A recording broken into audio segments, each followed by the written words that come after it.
तर नमस्कार मित्रांनो, स्वागत आहे तुमचं परत एकदा. तुम्हाला माहीत आहे का की एवढीशी सुई, हे एवढीशी 2-3 इंच सुई पूर्ण पृथ्वीचा सर्वनाश करू शकते. तुम्ही म्हणसाल मेळासारखा नको बोलू, कुकडे बी काही, एवढीशी सुई थोडी पृथ्वी खतम करू शकते.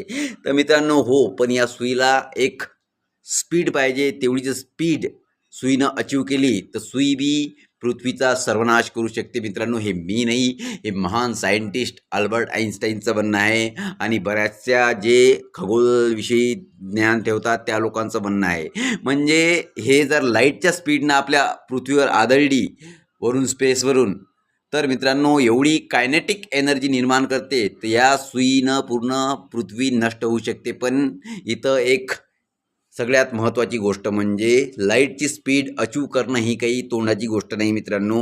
ही म्हणजे मानव जातीच्या अवकाशच्या बाहेरची गोष्ट आहे. लाईटची स्पीड म्हणजे ब्रह्मांडमध्ये प्रत्येक गोष्टीची लिमिट आहे. ती लिमिट स्पीड बी आपण किती काही स्पीडमध्ये जाऊ शकतो, किती काही स्पीडमध्ये जाऊ शकतो, पण लाईटची स्पीड कधीच अचीव करू शकत नाही. कारण की ती अचीव केली तर पूर्ण निसर्गाचे नियम तुटले जाईल. माणूस भविष्य सांगायचं तात्पर्य एवढंच आहे मित्रांनो, की ब्रह्मांडातनी कोणतरी प्रत्येक गोष्टीवर लिमिट ठेवलेली आहे. जसं की लाईटची स्पीड हे सुद्धा एक लिमिट आहे. हे मानव कधीच क्रॉस करू शकत नाही, कधीच. म्हणजे ही इम्पॉसिबल गोष्ट आहे.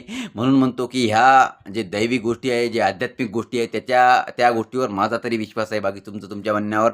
सबस्क्राईब करा. भेटू नेक्स्ट टाइम स्क्रॉल करता करता.